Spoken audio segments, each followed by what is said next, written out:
Hello guys, we're starting our economics of class 9th. So let's start the first chapter of economics. तो ये class 9th में पहली बार economics आया, तो मैं आपको बताती हूँ इकोनॉमिक्स रियल में होता क्या है। इकोनॉमिक्स एक ऐसा सब्जेक्ट है जिसके बारे में हम पीपल्स के बारे में जानते हैं, उनके वर्क के बारे में जानते हैं। यानी कि जैसे कि यहाँ मैं रहती हूँ बठिंडा में, तो मैं बठिंडा के लोगों के बारे में जान रही हूँ कि यहाँ पे मेजर क्या चीज़ें यूज़ होती हैं, क्या मतलब मेजर चीज़ है यहाँ की डेली एक्टिविटी जो पीपल करते हैं, मेन एक्टिविटी इन बठिंडा। ठीक है, तो इस तरह की चीज़ें जानने या मतलब अलग अलग लोगों से जांच पड़ताल करके उसके मतलब बेसिस पे अपने मतलब रिपोर्ट बनानी या रिपोर्ट पढ़नी किसी की, इसे कहते हैं इकोनॉमिक्स। राइट, तो चैप्टर से स्टार्ट करते हैं। ये कहानी है एक गांव की, विलेज की, जिसका नाम है पालमपुर। ओके, तो ये पालमपुर जो है ना, ये एक हाइपोथेटिकल विलेज है। इसका मतलब है कि यहाँ पे जो अपने ये मतलब ये जो विलेज है ये एक इमेजिनरी विलेज है। ये सिर्फ हमारे दिमाग की विलेज है जो हमने मतलब सोची। जैसे मैं सोच रही हूँ काश मेरा फ्यूचर का घर इस तरह का हो, तो यहाँ पे ये सोच रहे हैं कि एक ऐसी विलेज हो, उसमें ये होता हो, इसमें ये होता है, इसमें ये होता है। विलेज के बारे में थिंकिंग है, इमेजिनरी विलेज है। ओके, तो इंट्रोडक्शन से स्टार्ट करते हैं। ऊपर बस ऐसे ही है कि वहाँ पे मेन चीज़ें हैं जो एग्रीकल्चर होती हैं। मैं आपको एक बार थोड़ा ऊपर का समझाती हूँ। ओवरव्यू में सिर्फ ये बताया गया है कि यहाँ की जो मेन एक्टिविटी है वो फार्मिंग है। ठीक है, और यहाँ पे बहुत सारी एक्टिविटीज़ होती है, मैन्युफैक्चरिंग, डायरी, ट्रांसपोर्ट। ये काफ़ी ज़्यादा वेल डेवलप्ड शहर है। ठीक है, यहाँ पे नेचुरल रिसोर्सेज और मैनमेड रिसोर्सेज दोनों का यूज़ होता है। ठीक है, और और जो यहाँ पे प्रोडक्शन एक्टिविटीज़ होती है उनके लिए भी काफ़ी सारे रिसोर्सेज चाहिए होते हैं, like manmade, natural, human effort और मनी एक्सेट्रा। बस इतना ही बताया है इसमें। सो इंट्रोडक्शन से स्टार्ट करते हैं, तभी आपको चैप्टर ढंग से समझ में आएगा। चलो, जो पालमपुर है वो काफ़ी ज़्यादा वेल कनेक्टेड है विद नेबर यानी पड़ोसी गाँव के साथ। उसके पास में एक गाँव है 3 किलोमीटर की दूरी पर, यानी लगाओ तो 10-15 मिनट लग जाएंगे आपको, बस इससे ज़्यादा नहीं लगने वाले। 10-15 मिनट बहुत है आपको यहाँ से वहाँ जाने के लिए। ठीक है, अगर आप पैदल जाते हो वो अलग बात है, आपको लग जाएगा हाफ आवर से ऊपर ही लग जाएगा। हाँ, अगर आप लाइक बाइक वगैरह यूज़ कर रहे हो, कार यूज़ कर रहे हो, तो आप 10 से 15 मिनट में पहुँच जाओगे। ठीक है, डोंट मैटर। और इसके पास में एक और विलेज है जिसका नाम है Shahpur. Many kind of transport are visible on the road. तो इस तरह से बताया गया है, हम सोच रहे हैं कि जो शाहपुर से जो पालमपुर तक रोड है वहाँ पे इतने व्हीकल्स हैं, इतने ये वाले व्हीकल्स भी चलते हैं, ये वाले मतलब सोच रहे हैं। ठीक है, वहाँ पे ये सोच रहे हैं मतलब कि ये एक इमेजिनरी विलेज है, पक्का नहीं है कि एक्चुअली विलेज है ही नहीं है, ये सिर्फ कहानी है। कहानी के तौर पे हमें समझाया गया है कि फिज़िकल कैपिटल वगैरह क्या होता है, आगे डिस्कस करेंगे, अब इतना समझो। रास्ते में वहाँ पे काफ़ी सारे व्हीकल्स थे, जैसे बुल्लॉक कार्ट, टोंगा, बोगेस। अब यहाँ पे बोगेस क्या होता है, एक वुडन कार्ट होती है जो बफेलो की तरह, बस लगा लीजिए बुल्लॉक कार्ट्स ही होती है, थोड़ी सी अलग होती है बस वो दिखने में, बाकी as a same. To load jaggery, jaggery यानी गुड़। यहाँ पे गुड़ लिखा है, गुड़ भी सही है, लेकिन हम कहते हैं ना पंजाबी में गुड़, गुड़ खाओ। वहाँ पे मतलब काफ़ी सारे मोटर व्हीकल्स भी चलते हैं, like motorcycle, jeep, tractors and trucks. Okay, इस विलेज में लगभग यानी अबाउट से लगभग यहाँ पे बताया जा रहा है कि 450 फैमिलीज़ रहती हैं। ठीक है, जो अलग अलग कास्ट से बिलोंग करती हैं। ठीक है, 80 फैमिलीज़ जो हैं वो अपर कास्ट की हैं, उनके पास सबसे ज़्यादा लैंड है। ठीक है, उनके जो घर हैं वो काफ़ी ज़्यादा बड़े हैं। ठीक है, और उनके घर ब्रिक से बने, और सीमेंट से, प्लास्टरिंग वगैरह मतलब काफ़ी अच्छे बने हैं।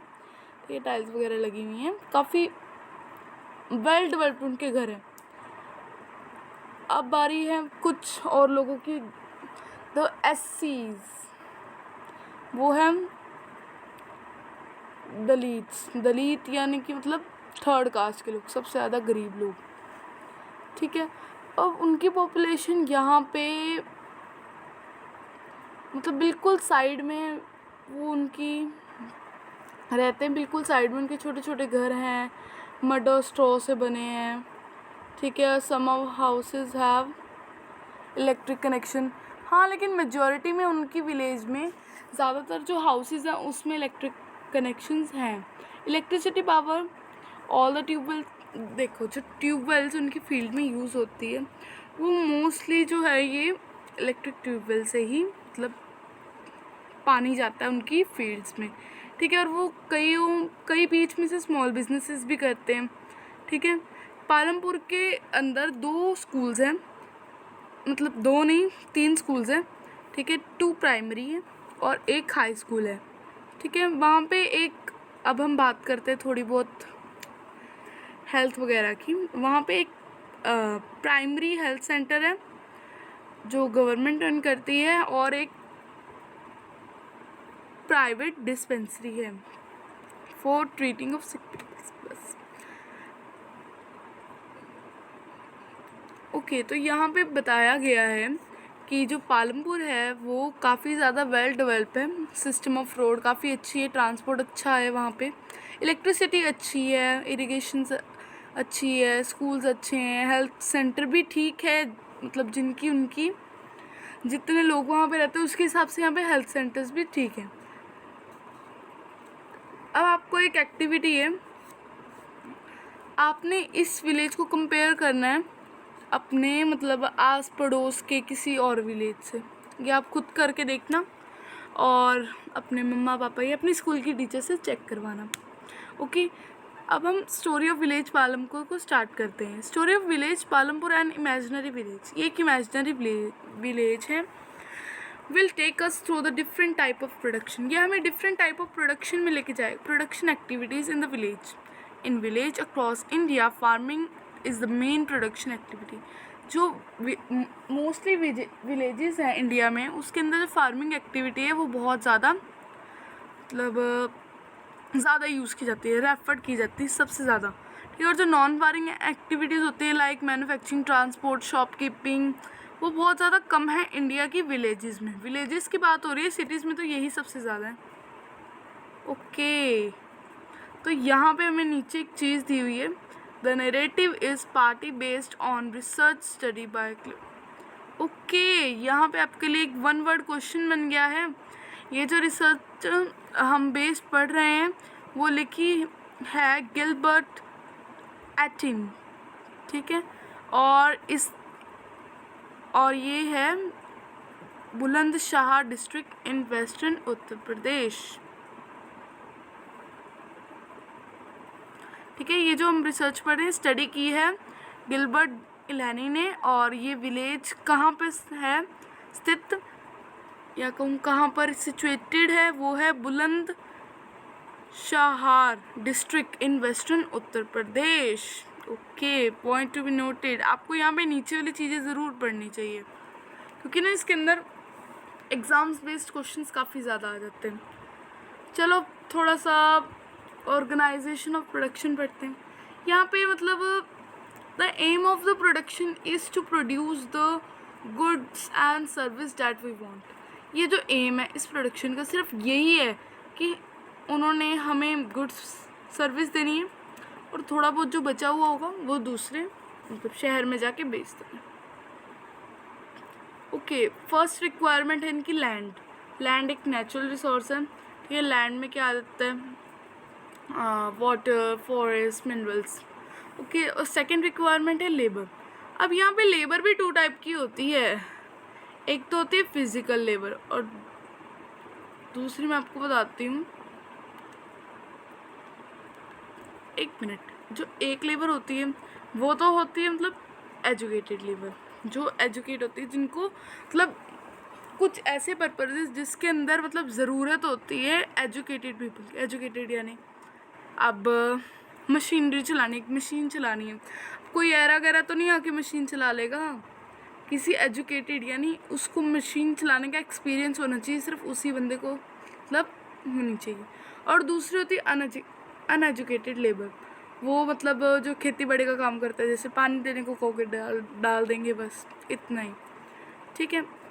और उनके एक थर्ड रिक्वायर्ड होते हैं फिजिकल कैपिटल। ये मेरे मुंह से फिजिकल कैपिटल उसमें निकल गया था, सॉरी बाय मिस्टेक, ठीक है। ये उनकी थर्ड रिक्वायरमेंट है। अब ये भी काफ़ी अलग अलग टाइप की होती है। फिजिकल कैपिटल है fix capital, working capital and factors of production. Okay, तो सबसे पहले फिजिकल कैपिटल होता क्या, जो हम इनपुट्स यूज़ करते हैं ड्यूरिंग प्रोडक्शन, यानी कि अगर मैं इनपुट ले रही हूँ, मेरी मशीन है मेरे पास, ठीक है, मैं उसको प्रोडक्शन के लिए यूज़ कर रही हूँ, तो ये है मेरे पास फिजिकल कैपिटल।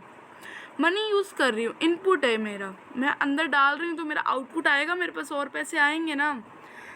सो ये हुए मेरे फिजिकल कैपिटल। मतलब physical capital in all types होती है, मतलब इसका सब कुछ ही आ जाता है इस तरह से। ओके, तो हम फिक्स्ड कैपिटल की बात करते हैं। फिक्स्ड कैपिटल में आता है वो चीज़ें आती है जो आपके लिए मतलब फिक्स है, लाइक टूल्स, मशीन्स, बिल्डिंग्स, ठीक है, फिक्स है, मशीनरीज। और अगर फार्मिंग में यूज़ की जाए तो ट्रेशर, कंबाइन, एक्सेट्रा मशीनरीज, ये आपके आगे फिक्स कैपिटल में, जो मतलब आप एक बार बाय कर लेते हो, बस उसके आपको मेंटेनेंस अपनी रखनी है, बाकी वो आपके पास ही रहेंगी, अगर बेचते वो अलग बात है, ठीक है। सो नेक्स्ट करते हैं, अब आते हैं वर्किंग कैपिटल। वर्किंग कैपिटल क्या है? वर्किंग कैपिटल यानी raw material and money. Raw material यानी कि जैसे कि मैं आपको बताती हूँ, तो सीड्स हैं वो मेरे पास रॉ मटेरियल है, फिर मैं उसके प्लांट्स उगाती हूँ, प्लांट मतलब जो मैं सीड्स डालती हूँ वो हुआ मेरे पास वर्किंग कैपिटल। उसको मैं ख़रीदती हूँ ना, वो अंदर डालती हूँ ज़मीन के, जब वो उग जाते हैं तो उसके मैं वीट को निकाल के यूज़ या बेच देती हूँ मैं। ओके, तो ये हुआ वर्किंग कैपिटल। इसके अंदर पैसे भी आ जाते हैं to buy necessary things. Okay, there is a fourth requirement too, एक फोर्थ और रिक्वायरमेंट है, knowledge and enterprise to be able to put together land. Okay, एक और है, every production is organised by combining land, labour, physical capital and human capital which are also known as factors of reproduction. अब यहाँ पे human capital है, इसके बारे में बात हो रही है। As we read through the story of Palampur we will learn more about the first three factors of the production. For convenience we will refer to the physical capital as the capital in this chapter. चलो, अब chapter की सही starting अब हो रही है। ये तो हम पढ़ रहे थे कि फिजिकल कैपिटल क्या होता है और अपना वर्किंग कैपिटल क्या होता है, लैंड, लेबर, मतलब ये पढ़ रहे थे। अभी चैप्टर की रियल स्टार्टिंग यहाँ से हो रही है, हम पढ़ रहे हैं मतलब यहाँ से। ओके, जो farming is the main production activity in Palampur. Palampur में मोस्टली फार्मिंग की प्रोडक्शन एक्टिविटी है। जो 75% of people who are working are depend on farming. Farming पे 75% पीपल डिपेंड करते हैं। Okay, then they could be farmers और फार्म लेबर्स। वो farmers भी हैं, फार्म लेबर्स भी है। फार्म लेबर्स यानी कि वो अपने लैंड पे नहीं काम करते, किसी और के लैंड पे जाके काम करते हैं और उनको डेली वेजेस पे मनी मिलती है। The well being of these people is closely related to production on the farms. ठीक है, ये जो पीपल हैं इनकी काफ़ी क्लोजली रिलेटेड है प्रोडक्शन ऑफ द फार्म्स में। But remember that there is a basic contract trend is in rising farm production. Land area under cultivation is practically fixed since 1916 Palampur. There has no been expansion in land area under. आगे देखते हैं, ये बता रहे हैं कि 75% जो people हैं वो डिपेंड करते हैं फार्मिंग पे। ठीक है, देन ये कह रहा है कि इन पालमपुर में लैंड एक्सपैंड नहीं किया गया, यानी कि लैंड देखो अगर मेरे पास 1 हेक्टेयर लैंड है, मतलब पूरे विलेज में, मान लो अभी मैं आपको सही हेक्टेयर भी बताती हूँ कितना है टोटल। मान लो कि मेरे पास 260 हेक्टर्स हैं इस विलेज में, तो मैंने उसको 1960 से बढ़ाया ही नहीं, वैसा का वैसा ही पड़ा है बस। ये उन्होंने बताया 1960 से उन्होंने लैंड को एक्सपैंड ही नहीं किया। By then some of the waste land यानी कि जहाँ पे पेड़ वगैरह उगे हों या फिर कचरा पड़ा हो, उस लैंड को साफ करके उसके ऊपर भी क्रॉपिंग कर लिए। ठीक है, then understand the unit of measuring land. Unit of measuring land जो हम इसमें यूज़ करने जा रहे हैं वो है हेक्टर। हेक्टर क्या होता है? 100 मीटर्स। ठीक है, वन साइड होता है, एक स्क्वायर शेप होती है और 100 मीटर वन साइड होती है। और कुछ लोकल और भी यूनिट्स होती है जैसे बिग्घा, क्विंठा एक्सेट्रा, बहुत सारी होती है। किले कहते हैं ना पंजाबी में, उनके को 8 किले है, उनके को 10 किले है बस। There is a way one can grow more from the same land. क्या कोई ऐसा वे है जिससे एक ग्रो कर पाए ज़्यादा उसी लैंड में? पढ़ते हैं। In the kind of crops grown and facility available, Palampur would resemble a village of western part of the state of Uttar Pradesh. जैसा यहाँ पे वेल डेवलप चीज़ें हैं वो एक रिप्रेजेंट करता है एक स्टेट को जो उत्तर प्रदेश में है, वेस्टर्न उत्तर प्रदेश में। और land is cultivated in Palampur. ठीक है, जो सारा का सारा लैंड है सब कुछ कल्टिवेट किया हुआ है, एक भी थोड़ा बहुत लैंड खाली नहीं पड़ा। No land is left idle. During the rainy season kharif farmers, देखो क्या होता है कि ड्यूरिंग द रेनी सीजन जो खरीफ क्रॉप्स जो उगाते हैं फार्मर्स, ज्वार और बाजरा को उगा लेते हैं। ठीक है, और कैटल को फीड कर देते हैं। फिर उसके बाद अगला सीज़न आया तो पोटैटो उगा लेंगे, अगला फिर विंटर आया तो फिर अक्टूबर टू दिसंबर में वो उगा लेंगे वीट, और भी बहुत होते हैं, मतलब ये उगा लेंगे। इसी तरह से उस विलेज में भी ये उगाते थे। और यहाँ पे जो वीट की सप्लाई थी वो बहुत ज़्यादा थी। ठीक है, जो उनको रिक्वायर्ड नहीं थी, इसलिए वो रायगंज में जाके सारा बेच देते थे। रायगंज में भी इतना ज़रूरत नहीं थी इतना सब कुछ की। और यहाँ पे कुछ लैंड एरिया शुगर कैन के लिए भी, शुगर कैन यानी कि गन्ना। ठीक है, और जो हार्वेस्ट किया जाता है सिर्फ एक बार एक साल में। शुगर कैन जो है रॉ फॉर्म है और एज जैगरी हम इसको यूज़ करते हैं, जैगरी यानी गुड़ के लिए।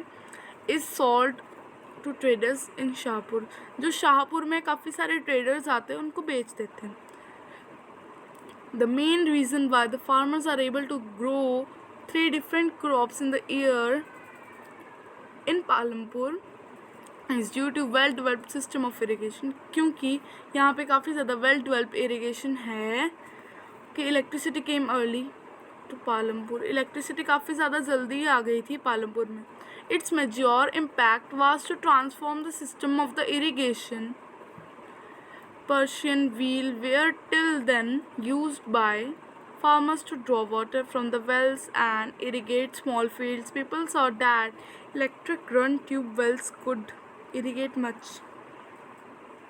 वो कह रहे हैं यहाँ पे ना जो बाकी विलेज के मुकाबले पालमपुर में काफ़ी ज़्यादा जल्दी इलेक्ट्रिसिटी आ गई थी। उन्होंने देखा कि ट्यूबवेल से तो पानी बड़ा जल्दी जा रहा है, तो सबने ट्यूबवेल्स लगा लिए।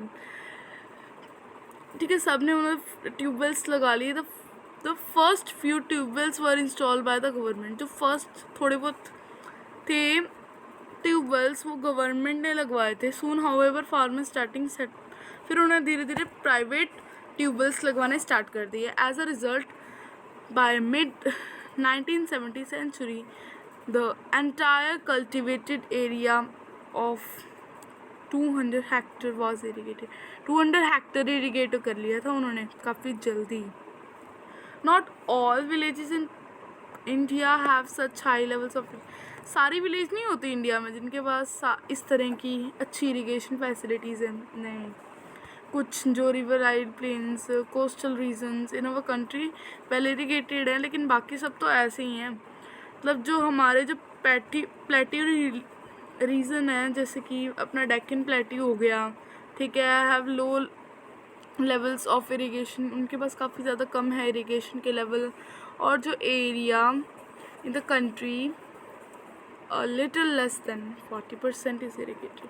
जो पूरा एरिया है इंडिया का उसमें से सिर्फ 40% है, जो 40% से भी कम एरिया कल्टिवेटेड है, इज़ इरिगेटेड। ठीक है, इवन टुडे, ठीक है, आज भी in the remaining areas farmers largely dependent. कितने ऐसे एरिया हैं जिसके अंदर अभी भी फार्मर्स डिपेंड है कि रेनफॉल कब होगी और कब हम अपना जो है क्रॉप को अच्छे से उगा पाएंगे। ठीक है, तो to grow more and more crop, one crop, देखो क्या किया जाता है कि ज़्यादा उगाने के लिए पहले फर्स्ट सीज़न में ये उगा लिया, सेकंड सीज़न आया तो दूसरा क्रॉप उगा लिया, थर्ड सीज़न में कोई और क्रॉप उगा लिया, ऐसे करके अलग अलग क्रॉप्स उगाए जाते थे। ठीक है, और इस प्रोसेस को कहते थे हम multiple farming. Is the most common way of increasing, ये काफ़ी ज़्यादा कॉमन वे है to increase production on a given piece of land. और farmers in Palampur grow at least 2 main crops. ठीक है, सारे मतलब 2 मेन क्रॉप्स तो उगाते थे, लेकिन कुछ थे जो थर्ड क्रॉप भी उगा लेते थे। ठीक है, पास्ट 15 to 20 ईयर्स पहले से पोटैटो भी उगा लेते थे। ये 3 तो उगाने ही थे, वीट, बाजरा, शुगर कैन तो उगाने। थर्ड क्रॉप पोटैटो को और बीच में घुसाड़ लेते थे। सो नेक्स्ट यहाँ पे कुछ दिए हुए हैं, ये आप अच्छे से एक बार पढ़ लेना। एरिया कल्टिवेटेड, ये सब कुछ बताया हुआ है ग्राफ्स वगैरह से पालमपुर के बारे में। सो ये क्वेश्चन का आप सेल्फ असेसमेंट कीजिए। और सो आगे रीड करते हैं। फॉर हायर यील्डिंग, अब यील्ड क्या होता है? Yield is measured as crop produced on a given piece of land, यानी कितना क्रॉप आप प्रोड्यूस कर रहे हो on a given piece of land is known as yield. Okay, during a single season till the mid 1960 century, the seeds used in cultivation were traditionally ones with relatively low yields. ठीक है, जो 1960 में वैसे तो जो cultivation of traditional थी वो काफ़ी ज़्यादा कम हो गई थी, बस हम ट्रेडिशनल को छोड़ ही चुके थे लगभग। ठीक है, farmers use cow dungs and other natural as fertiliser. ठीक है, उससे पहले जो फार्मर्स थे वो काउ डग और काउ डग और नेचुरल मैन्योर बताते थे एज फर्टिलाइजर्स, उनको यूज़ करते थे। ये सब ख़त्म हो गया था लगभग। ठीक है, ग्रीन रेवोल्यूशन जब आया था इंडिया में इन 1960 सेंचुरी, तो इस ग्रीन रेवोल्यूशन में क्या था? Cultivation of wheat and rice using high yielding variety seeds. High yielding variety seeds क्या होती थी? HYV सीड्स, शॉर्ट फॉर्म में सिर्फ HYV बोलूँगी। ओके, ये जो होते थे ना, ये इस तरह के सीड्स होते थे। देखो, अगर मैं एक सीड डाल रही हूँ तो वो मेरे को, मान लीजिए मैंने एक सीड डाला तो उससे मेरे से वीट निकली, 4 वीट के दाने निकले, मान लीजिए, एग्जैक्ट ये नहीं होता। अगर मैं हाई यील्डिंग सीड डालूँगी तो उसके मतलब ट्रिपल दाने निकलेंगे, ट्रिपल, बहुत ज़्यादा निकलेंगे उसके अंदर से दाने। मेरे वाले में तो सिर्फ 4 निकले, उसमें काफ़ी सारे निकल जाएंगे। बस यही होता है। ठीक है, एक बार इतना ही करते हैं। ठीक है, अगले लेक्चर में मिलते हैं, बाकी काम अगले लेक्चर में करेंगे। So bye for now, thanks for watching my video till end, bye.